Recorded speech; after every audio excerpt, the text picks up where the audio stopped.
Et donc, nous avons avec nous notre maître huissier, Stéphane, qui reviendra de temps en temps pour répondre aux questions que vous nous posez. Ça va, Stéphane? Ça va, très bien. Bon, c'est la première. Il fait genre, il n'est pas stressé, mais il est stressé à n'en plus pouvoir.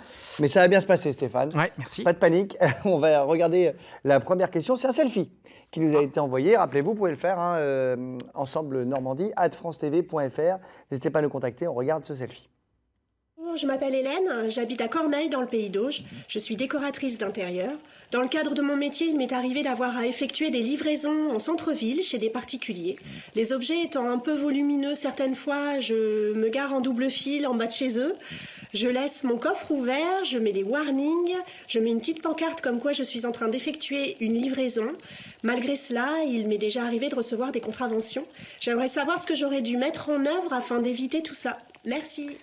Ah bah, c'est compliqué, on a envie de dire payer votre stationnement sur un stationnement normal, mais... Ouais, non, mais malheureusement, il n'y a pas de... Non, malheureusement, il mais- n'y a pas de choses qui peuvent permettre d'échapper à ça, d'échapper à la contravention.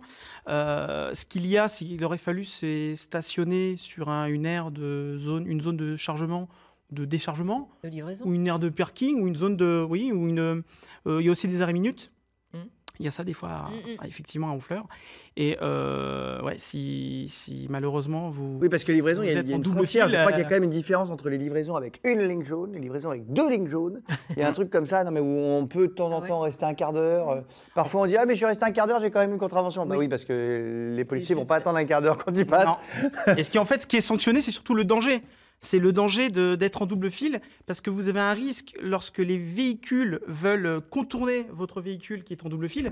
Il y a un risque soit de percuter. Ah bah si jamais c'est sur une route ou un risque de peu pas très collision large. entre Oui. véhicules. Ouais, non, mais même des fois, oui, effectivement, quand c'est pas très large.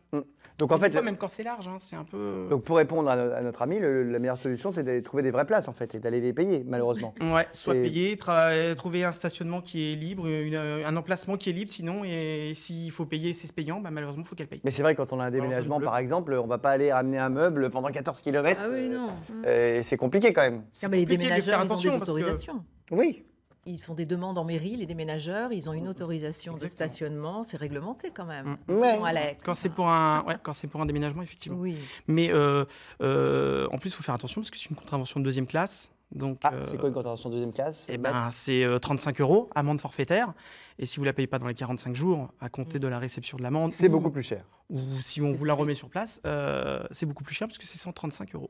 Ah oui, ah oui, on passe de 135 à 135. 75, pardon, 75 Ah oui, €. Ah. doublé. J'ai eu peur. Exact. Ouais. Bon, merci beaucoup, 35. maître. Bon, pas de vraie réponse, malheureusement, pour notre ami. Si ce n'est, bah, tant pis, il faut payer. Nous allons maintenant aborder une deuxième question. Cette fois, vous me l'avez envoyée par mail. Alors ça, c'est une question qui m'intéresse parce que j'ai moi-même eu ce léger problème. J'ai commandé sur Internet une tablette numérique que j'ai payée, mais que je n'ai jamais reçue.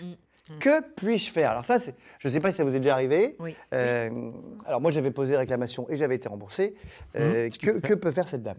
Eh ben, si le vendeur professionnel ne livre pas à la date indiquée lors de la commande, Oui. vous devez envoyer une lettre commandée avec demande d'avis de réception ou alors un courriel.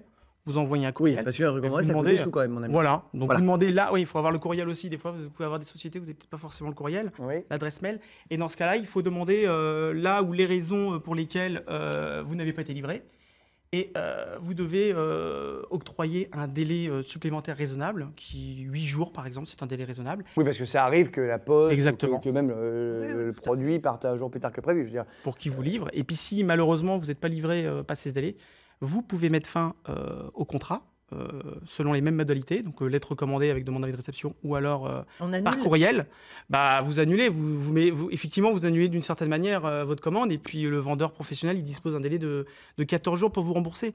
Mais ça Il c'est faut pour vraiment le qu'il cas- nous rembourse, parce que si, C'est pour le cas où vous voulez mettre fin au contrat. Ben oui. Parce qu'il y a des gens, des fois, qui ne veulent pas mettre fin au contrat. bah, qui veulent absolument recevoir la tablette, Exactement, Bah oui. parce que votre tablette, peut-être, c'était dans le cadre d'une offre promotionnelle, vous bah, avez peut-être tapé qu'elle coûtait 2 fois 50%, moins cher là qu'ailleurs, effectivement. Et voilà. Voilà, et que le vendeur a par exemple, il y a eu une vente flash qui a duré la journée, 24 heures, il pensait en vendre 100, malheureusement, il en a vendu 150, donc des fois, les 50 qui Malheureusement, restent- non, tant mieux pour lui. Oui. Mais les 50 qui Mais restent, oui, n'en ont pas. mais les 50 qui restent, peut-être, il veut qu'il y ait une rupture du contrat, peut-être de cette manière-là, ou alors lui, il va dire, bah, écoutez, je ne peux pas, je refuse, ou Donc si le bien, la marchandise existe toujours, il y a possibilité d'aller voir par exemple un huissier de justice et d'engager une On peut procédure. essayer de vendre votre cam. là. Oui, Une voilà. procédure de. Ah oui, mais les gens ne savent pas que ça existe et vous pouvez Mais oui, effectivement mais oui. procéder à Ça peut engager être une utile. procédure de saisie-appréhension.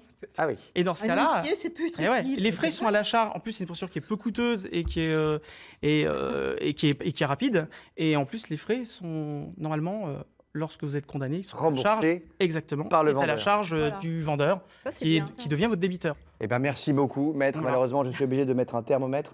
Il faut Exact. que nous